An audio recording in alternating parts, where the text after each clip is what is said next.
of investors coming to Konza so that we can be able to use this place as the engine for growth in not just this region, but in our country. The success of Konza depends on enhanced collaboration between government, the private sector, academia, and our development partners.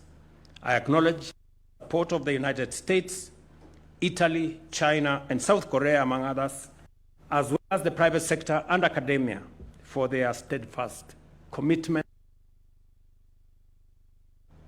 I also commend the county government of Machakos, Makueni, and Kajiado for their cooperation in developing the buffer zone plan around us. And I want to commend these great governors, gentlemen, for agreeing that we are going to keep this technopolis as a smart city, and we are going to plan around it to make sure that we give room for it to be the excellent place that we it to be. Beyond buildings and broadband, what excites me, transformation taking shape here. Konza is creating thousands of jobs, internships, and innovation opportunities for our young people.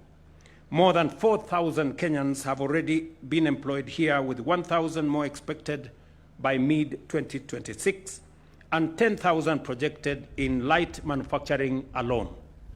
The average age of Kenya's workforce here is just 28 years, proof that this is the city of Kenya's next generation. Ladies and gentlemen, the government of Kenya reaffirms its full commitment to complete and operationalize Konza Technopolis.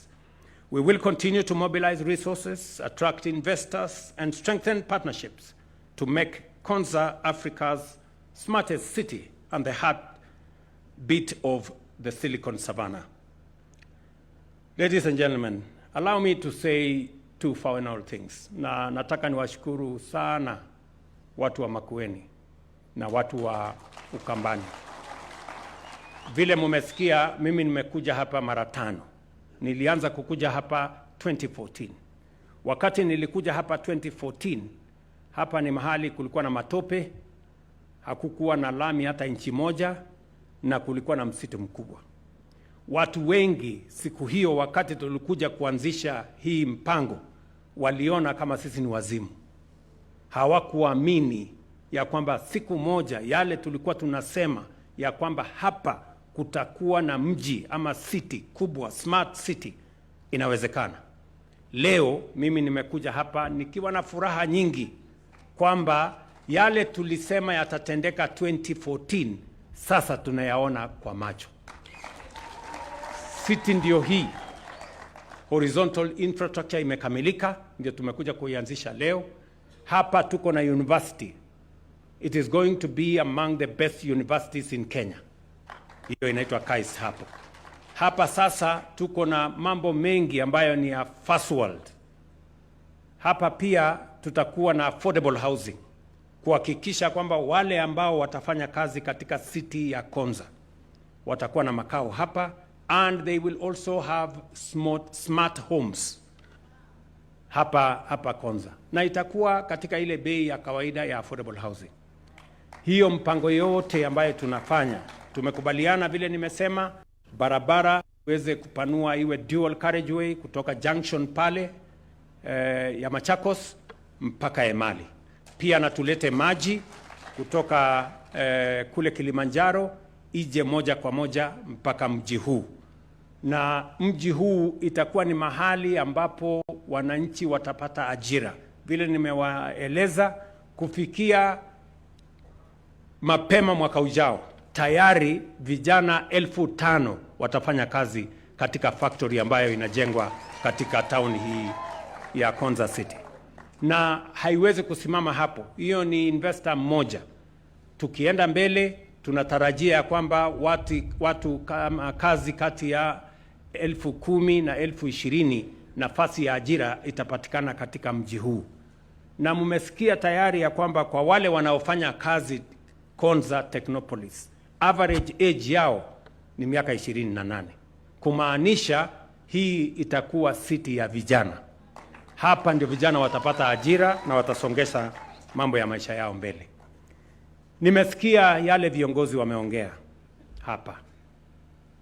Viongozi wameongea juu ya tuwe na barabara, tuunganishe reli, tujenge airport. Si ndio?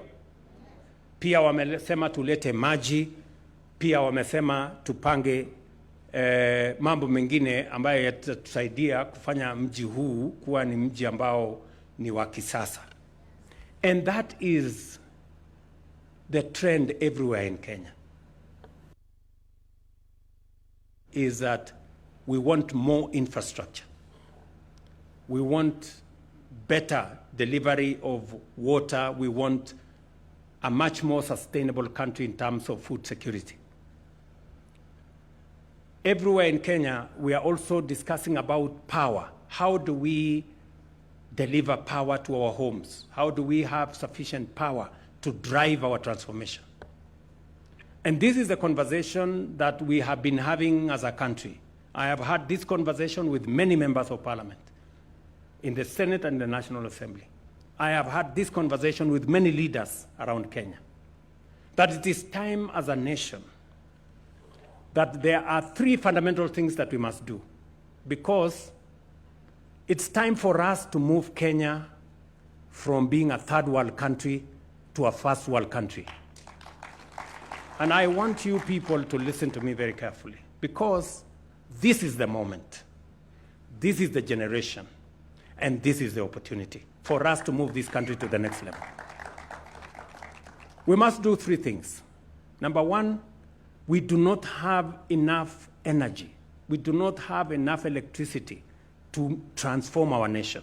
Today, we have only 2,300 megawatts. On peak hours, we actually do not have enough power. Therefore, even as we bring more industries, even as we bring more manufacturing capability, and we are doing it just here in Konza, you've heard, there will be 5,000 people working here. I was in Vipingo. We're going to have another 10,000 people working there. They need more energy. We are going to be opening shortly Dongokundu. And when we finish in Dongokundu, which is just before December this year, we will go to the industrial city in Nakuru. And we have many county aggregation industrial parks. And we have other special economic zones that we are developing, because manufacturing is the next frontier and industrialization for export is the next frontier. But we cannot achieve that if we do not generate and distribute more energy. We therefore, as a country, urgently, within the next 5 to 7 years, we need 10,000 megawatts of energy as a matter of urgency if we have to move Kenya to the next level. That is number one. To generate 10,000 megawatts of energy, we need something like 1 trillion shillings. It's not a lot of money. We can find it. Number two, we also need to stop importing food into Kenya. As I talk to you, we are spending 500 billion shillings every year to import food into Kenya. Edible oil, wheat, rice, sugar, maize sometimes. And we have done well to stabilize the food security situation in Kenya. But it is not enough. We have just laid the foundation. Yes, we are producing more maize because of good rains and because we have deployed fertilizer, we have removed cartels, we have chased those brokers from the supply chains, and we are producing more maize. We produced almost 25 million bags more last year. We are producing more tea, we are producing more coffee, better prices, but that is not enough. We need to stop importing food to Kenya.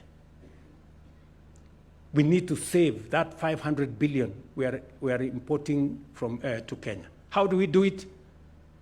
We've almost exhausted land under rain-fed agriculture. We now must move to the next level and go to irrigation.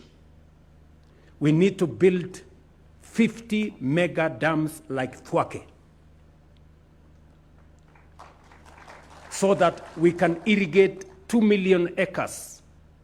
It will not only provide us with food security in Kenya, but it will now give us products for us to export to all the markets that we have negotiated. We negotiated a market in Africa Continental Free Trade Area, 1.4 billion people. Negotiated a market with the EU, 420 million people with very high spending power. We are not using much of it. We have negotiated a market under AGOA with America, huge market. We are not making much of it. We've just concluded conversations with China on them opening their 1.3, 1.4 billion people market for Kenyan products. We need to generate those products from our farms, and irrigation is the next level, and we need to spend at least 1.5 trillion to do another 50 mega dams so that we can put another 2 million acres under irrigation. You're seeing what we are beginning in Galana. That is just a tip of the iceberg. We need to do that across Kenya. That is the next frontier. That is the next thing we must do for us to move Kenya to the first world. And then number 3, just to give you 3 examples, we need to build more infrastructure. Roads, rail, airport. You people have talked about all of them here. You've talked about roads, you've talked about rail, you've talked about airport, right? That is what we need to do in Kenya. Today, we don't have an airport. We have a makeshift something on the runway in Jomo Kenyatta. And we are busy with a conversation. Oh, yes, oh, I don't know who, what, where. You know, useless conversation. We need to be serious. We need to do more infrastructure. Junior here has told us how Mombasa Road is a death trap. The number of accidents in Mombasa Road and across the country. We need to do minimum 1,000 kilometers of dual carriageway around Kenya. And we need to do another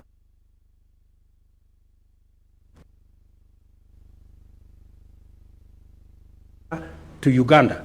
We need to expand more rail infrastructure.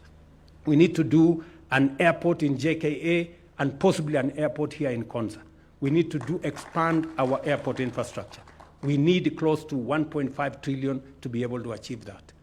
So we must, good people, we must up our game.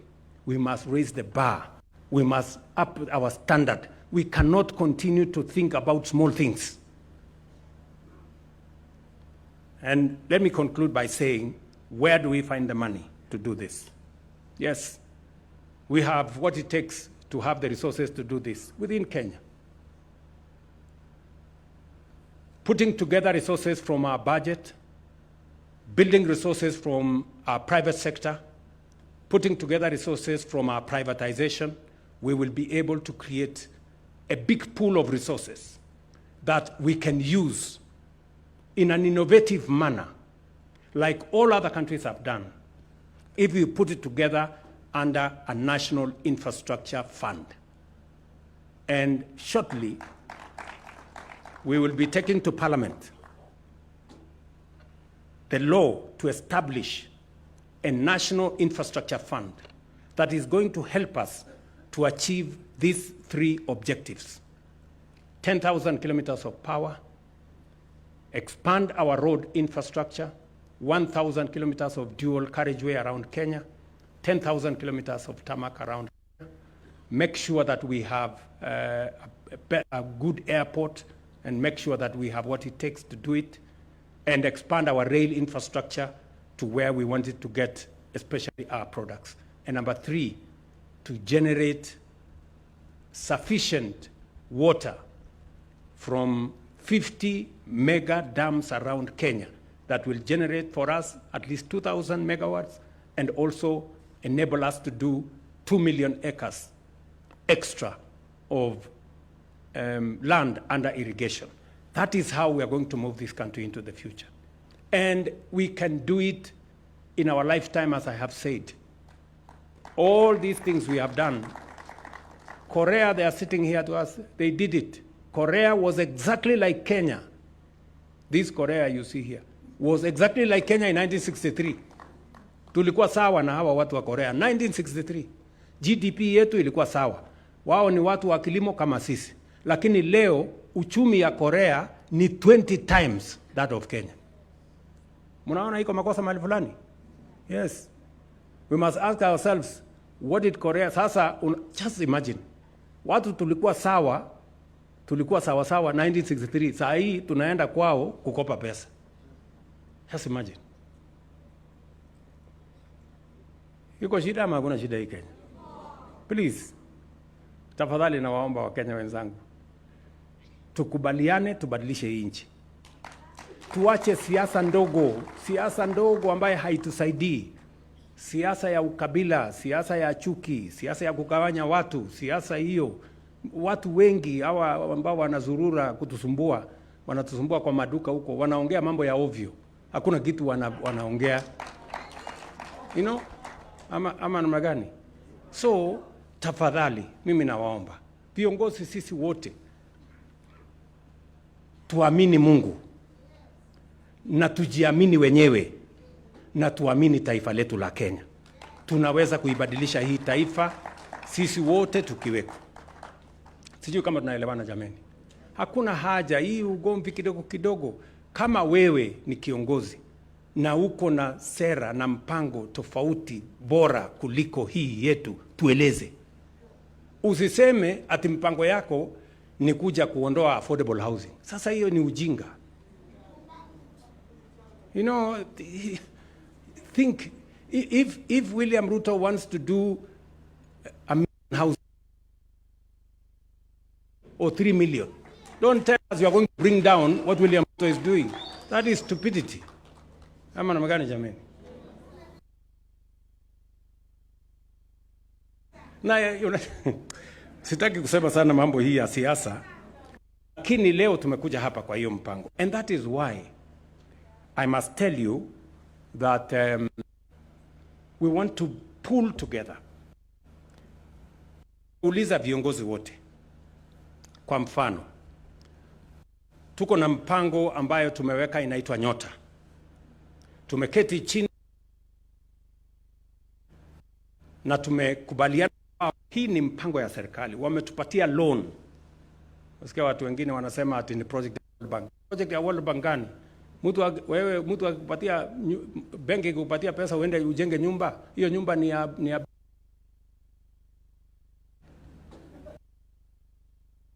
So nashukuru sana ndugu zetu wa World Bank wamefacilitate. Wametupatia shilingi bilioni 20 ili vijana 1850 wa Kenya wapate nafasi number 1 ya kuwa trained kwa biashara. Wale wote ambao wako katika ecosystem ya AKBO, wale wanataka kufanya biashara na serikali, tuwafanyie training na tuwapange vizuri. Number 2, wale vijana ambao hawajawahi kwenda college mahali popote, pia tuwasaidie waweze kufanya internship na waweze kufundishwa, tuwaweke under master craftsmen ili waweze kupata skills. Ya 3, wale vijana ambao wamepata skills kufanya kazi lakini hawana certification, tutawasaidia katika ile inaitwa recognition of prior learning. Alafu kufikia Ijumaa wiki hii, Friday, mimi nawauliza viongozi wote, kufikia Friday, wabunge watusaidie, mpaka MCS watusaidie. Friday hii tunataka kuchuja vijana 1,100 Kenya on Friday, ambayo kila kijana tutampatia 50,000. Hiyo itakuwa shilingi bilioni 5. Wako na biashara ndogo ndogo waweze kuinua biashara yao on Friday. So I want to ask all of us as leaders, let us rally together on matters that matter to this country, on matters that matter to the young people of our nation. It is not necessary for us to look at our young people as if they are saying anything. They are young people. The young people of Kenya have a point. They are tired of mediocrity, of small thinking, of the usual, of the average. They want us to up our game. so that we can create opportunities for them to go into the future and to make their contribution to the development of our nation. So, fellow leaders, I really want to persuade you that let us look at, this is not about political parties. This is about the young people of Kenya. Let us focus and let us work with them. Mimi nataka niwashukuru sana wananchi wa hapa. Poleni, nilishangaa sana, kumbe tungeanza na kuzungumza hapa ndio muende zeni nyumbani ndio tuende tufanye ile kazi nyingine. Mumengoja sana na nilikuwa nauliza hawa viongozi si hawa wananchi tumewakosea. Lakini najua kuna maneno watafanya hivyo. Asante. Lakini mnajua next week mimi nitakuwa sehemu hii. Nakuja hapa Ukambani kwa mambo ya maendeleo. Mnajua Jumatatu ijayo kama leo tutakuwa Kitui kwenye siku ya mashujaa.